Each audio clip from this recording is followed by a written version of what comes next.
Chapter 19, Your Business and the Law. If you are like most small business owners, you don't ever expect to become involved in a lawsuit. However, whether you sign a $30,000 contract to remove asbestos from a school building, or sneeze and scare the cat who leaps up off the window sill and spills your open bottle of Yoo-Hoo onto the turn of the century heirloom family Bible you were restoring for a customer, as a business person, your actions have potential legal consequences. While there is no way to anticipate or avoid all possible legal entanglements, you can learn to steer clear of some common pitfalls. This chapter should help you get through the school of hard knocks with fewer bruises. Does every business need an attorney? In a word, yes. While it isn't practical for small business to call in an attorney to dot every I or cross every T in every business transaction, sooner or later, every small business can benefit from an attorney advice.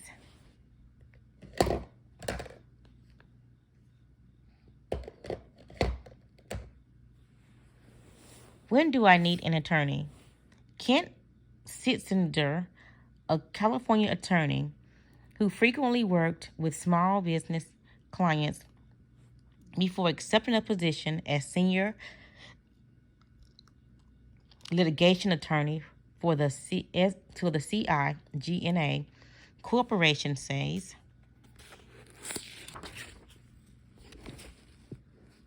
the easy answer is to retain an attorney before a problem ever arises. In law, in most endeavors, the proverbial 1 ounce of prevention is worth a pound of cure. Translated into legal arena, what this typically means is that you can pay an attorney a few $100s to advise you before entering into a matter, or pay the attorney several thousands to help you bail you out later on. Therefore, among the times when your business should seek an attorney's advice are when the contract must be signed and the term or clauses in the contract are difficult to understand. Anytime you sign a contract for a significant sum of money, or that obligates you to do something over a lengthy period of time. Anytime you buy a business or franchise. When you need to structure an agreement to discourage employees from starting their own business to compete with yours. Anytime you are sued or are threatened with a lawsuit. When you have an invention to protect. When you form a partnership or corporation. How can I find a good attorney? The best way to find an attorney is through a referral. Whether you get to the referral from another business owner or through an industry association to which you belong. Although your sister's husband's uncle might be a great divorce attorney, he or she may not be the best person to represent you when your client claims your rewiring job was responsible for the fire in his office. If you don't know anyone who can refer you to a business attorney, you might try calling the local Chamber of Commerce, Rotary, or local industry association in your area and asking for referrals. If you can't get a specific referral from one of these groups, call the local bar association or look in the yellow pages of your phone book. If you want to get biographical information about an attorney you see in the yellow pages, go to the public library and look him or her up in the Martindale Hubbell Law Directory. How do I know an attorney is the right one for me? An attorney is no different from any other person you hire. You must be able to communicate with him or her, and he or she must have the background and experience to handle the work you need done. Ideally, your attorney should have experience handling matters for other businesses with similar legal needs and problems to those of your business. To determine how closely the attorney experience and personality mesh with your needs and preferences, ask the attorney questions like these. Is there a charge for an initial consultation? What is your background and experience? What type of client do you have? Do you have a specialty? How big are the businesses you typically serve? What do you charge? How much experience do you have with? Are you the person that will do most of the work, or will a paralegal or someone else be involved? Could the legal fees exceed any settlement costs? How much does it cost to hire an attorney? You may pay anywhere from $75 an hour to $300 an hour, or perhaps more for legal help. Geographic location, experience of the attorney, and the area of specification will all influence the fee. Depending on the situation, you may have to pay the attorney a retainer up front to take care of your case. This money is held in an account, and the attorney takes his or her fee and cost of the account as the work progresses. If you are paying an hourly fee, get an estimate in advance what the total cost may be and how long the legal work may take, or how long it is likely to take for the case to come to trial. In some instances, an attorney may work on a contingency basis. In this case, he or she will take a percentage of the settlement. What you win, the contingency fee will generally be at least 25% and often higher. Is there any way to keep legal fees down? In Minnesota, 2 law firms claimed $208,733.67 in legal expenses for representing 4 clients. They won the case for the clients, but the maximum damages their clients were entitled to was $750 each, for the total of $3,000.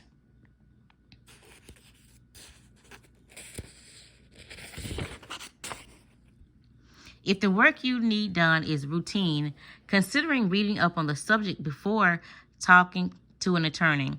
Also, do whatever preliminary work you can. You might do a preliminary trademark or trade name search, for instance, before retaining a trademark attorney. Another way to keep costs down is to use boilerplate contracts for some jobs. The boilerplate could be either one created initially by your attorney or one adapted from an industry standard contract. If you adapt a standard contract, have the attorney look it over to see if it needs any changes or to fit your individual circumstance. If you are being sued or will be suing another party, collect and organize all the pertinent data or documents that may be necessary to put together your case. If your attorney will need industry statistics, information on government regulations affecting your business, or other information you have, or know where to get quickly, let the attorney know and gather the information yourself rather than have the law firm do the research. Remember, the less time the attorney speaks on your behalf, the lower your bill will be. While the value of your own time always has to be considered, chances are, if you are running a small business, your hourly billing rate is going to be a lot lower than the attorney's. Furthermore, you may have more knowledge of your industry and be able to hunt down the facts or pertinent regulations more quickly than the attorney could.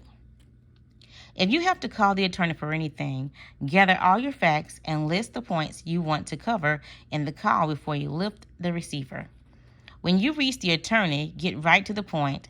Since attorneys bills for some phone time, the less time you spend on the phone, the lower your bill will be. When should I ask customers to sign a contract? You should have a written agreement with your customer when the amount of money or work involved will be substantial. A written agreement is also advisable whenever you want to avoid misunderstanding about the terms of a sales or agreement. Oral contracts are enforceable up to 1 year only if you are selling services and when the amount of the sale is $500 or less.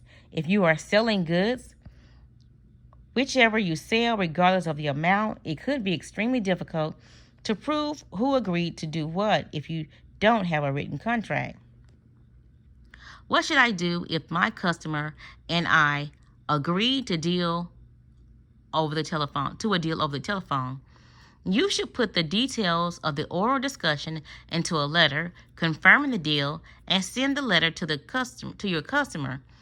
That way, you and the customer both have something to refer to in case a dispute develops about what was agreed to.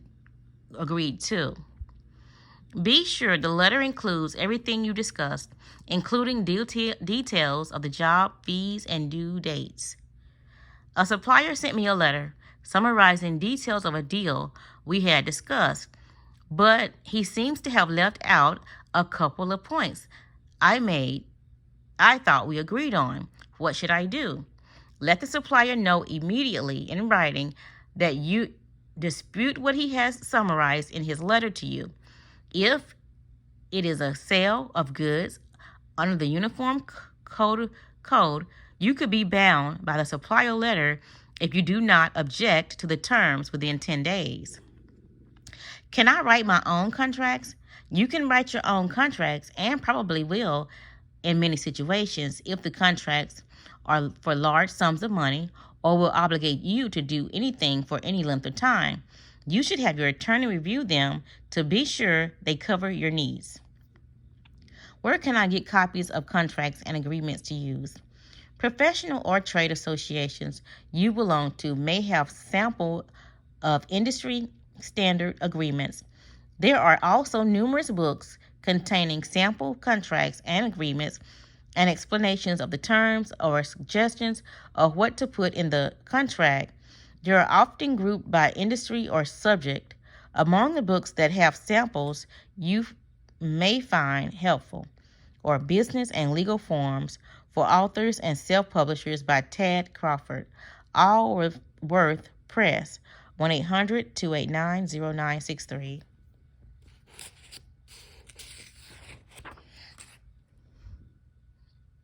Graphic Artist Guide Handbook, Pricing and Ethical Guidelines by Paul Bautista, Graphic Artist Guide, 11 West 20th Street, 8th floor, New York, 10011, 3704, 212-467-7730.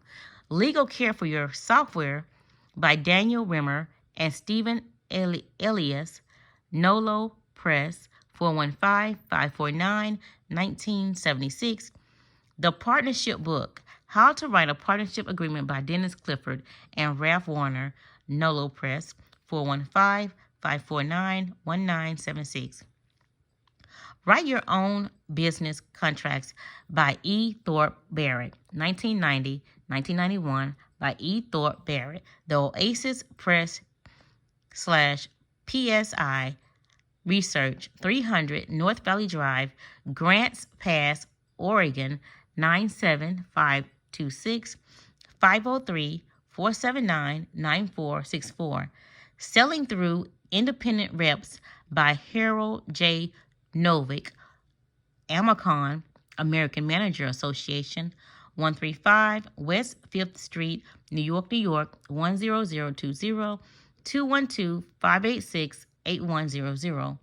Books look like these are well worth reading, even if you plan to have an attorney draft your contracts.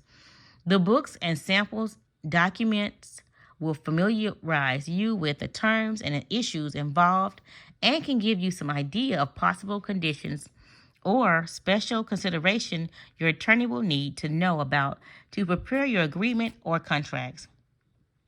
There is also at least one computer program that generates individualized contracts for software developers.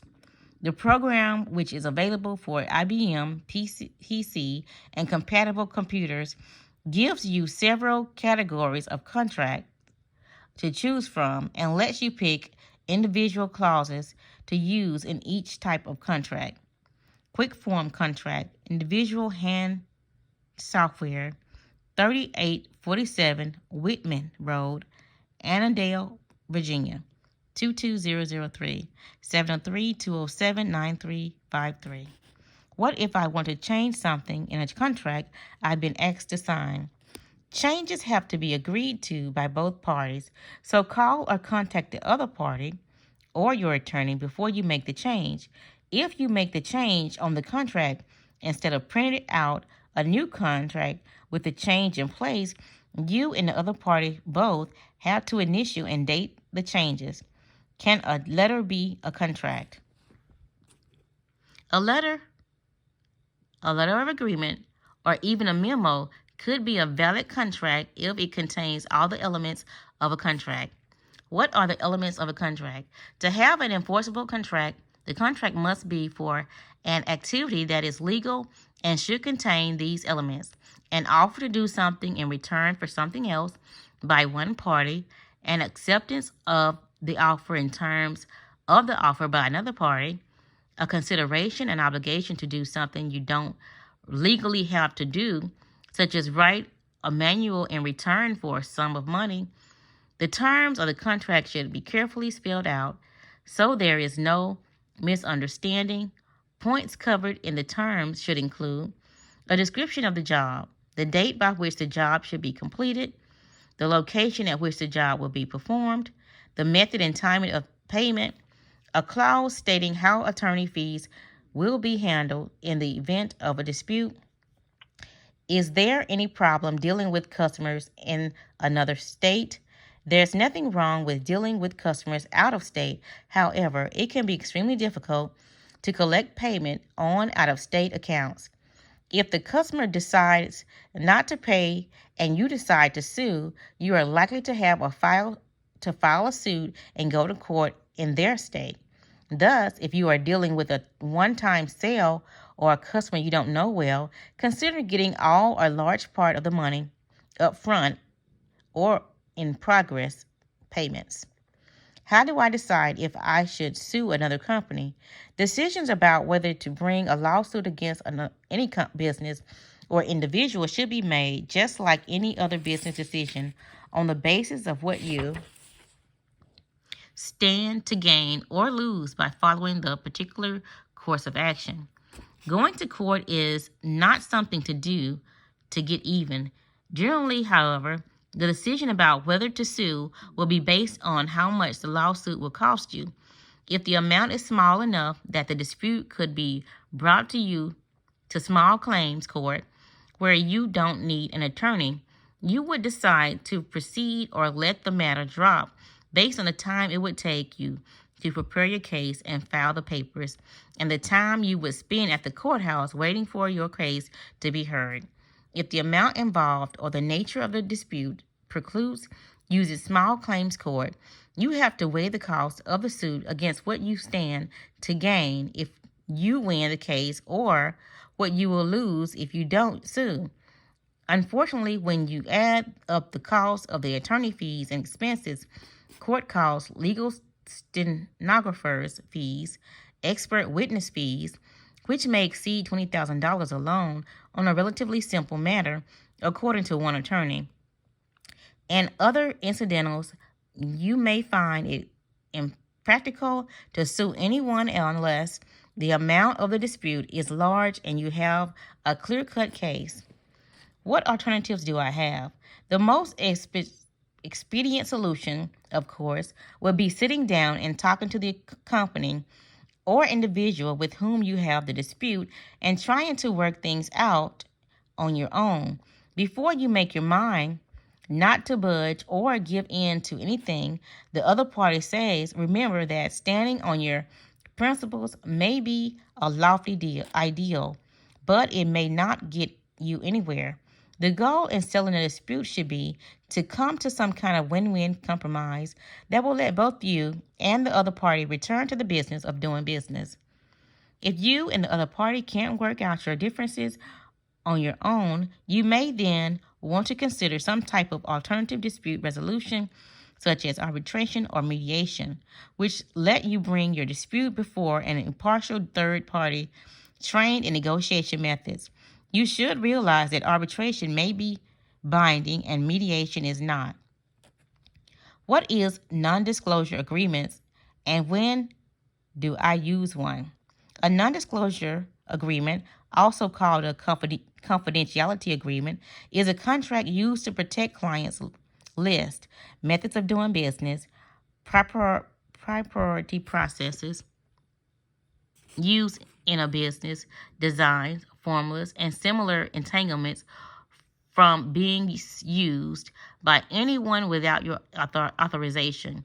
You might use one when you are representing a patentable idea to a manufacturer, or when you are hiring employees or contractors who will have access to information you do not want made available to others or used for any purpose other than your own. Is there any way I can prevent employees from leaving and starting a business like mine? Depending on laws in your state, you may be able to prevent former employees or businesses you buy out from opening up a competing operation by having them sign a covenant not to compete. However, it is likely you will only be able to do so in a limited geographic area for a limited amount of time. If you want employees or a business you can buy out to sign a non-compete agreement, you should be sure to have the agreement drafted or at least reviewed by an attorney familiar with your state laws regarding covenants not to compete. Can I get sued if a customer doesn't like my work? Possibly. It would depend on what the customers don't like about your work, what your original agreement was, and whether the customer has time and money to pursue a lawsuit. How can I protect myself? To protect yourself against unwanted lawsuits, you should be cautious and honest in all your business dealings. Be realistic about the capabilities of your company and have an attorney look over your important documents before you offer or accept them. In addition, to protect yourself against financial loss, make sure you have adequate business insurance.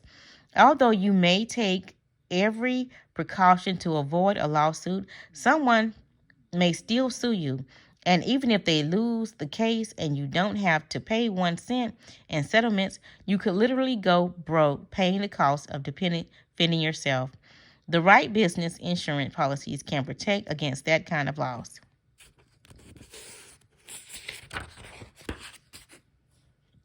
What are statutory damages? Statutory damages are monetary penalties specified by law. Frequently, they will be a multiple of something else, such as 3 times the financial loss incurred by the plaintiff. What are the slander and libel, and when should I be concerned about them?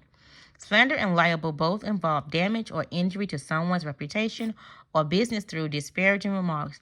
Usually, slander refers to verbal remarks and liable to publish written remarks that are malicious or harmful. Attorneys often refer to the two, slander and libel, collectively as defamation. As a business person, you might be accused of libel or slander if you imply your competition makes shoddy products, if not professional in their business dealings, or if you write or say something that could be construed as tarnish their reputation. You could also be sued for libel or slander if you wrongfully accuse or imply customers or employees or bad credit risk, thieves, or something similar. Can I tell people the truth if asked for credit or employment references? By definition, truthful remarks cannot be defamatory.